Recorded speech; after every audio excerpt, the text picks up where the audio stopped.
Matilda by Roald Dahl.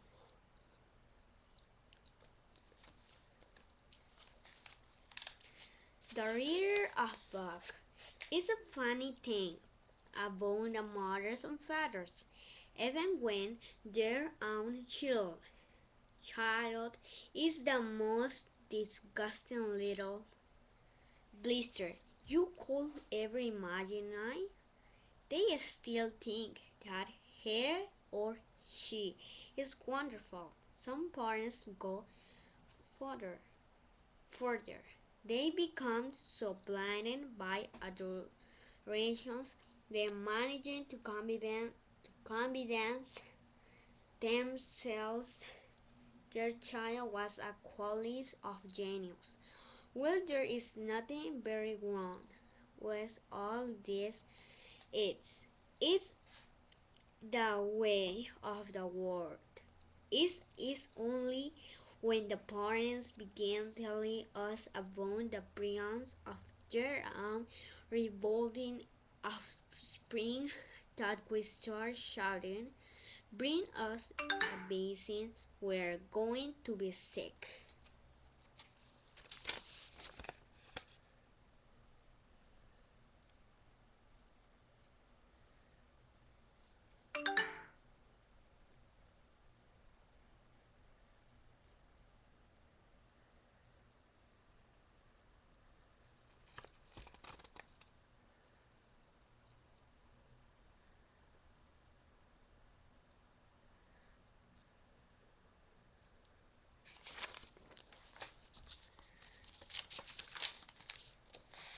School teachers suffer a good deal from having to listen to this sort of trauma from the proud parents, but they usually get their own back when the time comes to write the end of term reports. If I were a teacher, I would cook up some real sculptures from the child of doting parents. Your son Maximilian, I will write, is a total washout.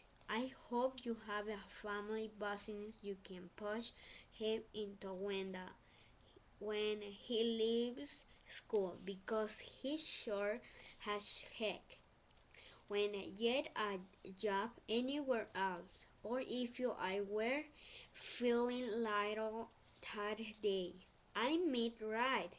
It's a curious trend that crash shoppers have with their hearing organs in the size of the abdomen. Your daughter Vanessa, judging by what she's learned this term, had no hearing organs at all. I might even delve deeper into a natural story and say that periodical cicada spends 6 years, has a ground underground and no more than 6 days, has a free creature of sunlight and air. Your son Wilfred has spent 6 years crammed in this school, and we are still waiting for him to emerge from the chrysalis. A particularly poisonous little girl might steal me into saying, Fiona has the same graceful beauty as an iceberg, but unlike the iceberg, she was absolutely nothing below the surface.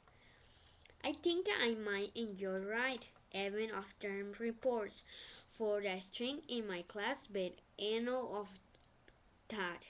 We have it to get on.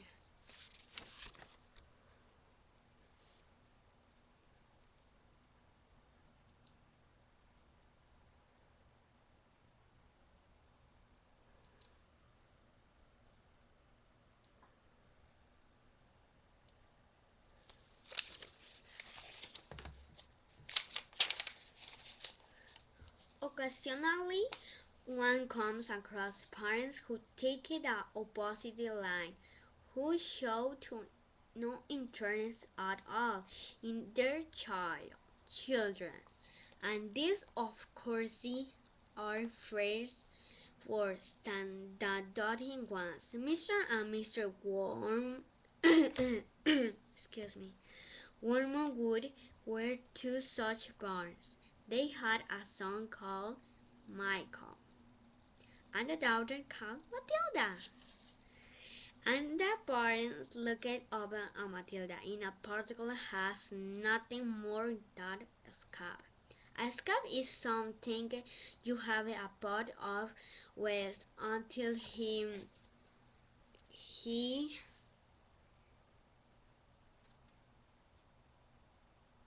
excuse me. A particle as nothing more than a scab. A scab is something you have to put up with until the time comes when you can pick it off and flick it away. Mr. and Mrs. Wormwood looked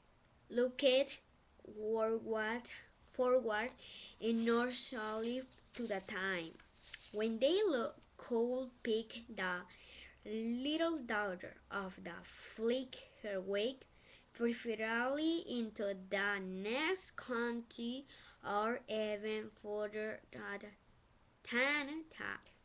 It is bad enough when parents treat ordinary children as a new day, wear scabs and bunions, but it comes somehow a lot worse when the child is a question is extraordinary. And by I mean since Travis and Brian Matilda was both of these things, but above all she was a Bryant. Her mind was also nimble, and she was so quick to learn that her ability should have been obvious, even to the most half-frightened of parents. But Mr. and Mr. Wormwood were both so gormless and so ripe up in their own silly little lives that they failed to notice anything unusual about their daughter. To tell the truth, I doubt they would have noticed having the crawling into the house when a broke leg. I think I have 2 minutes for thinking. What are you doing? What happened this in your home?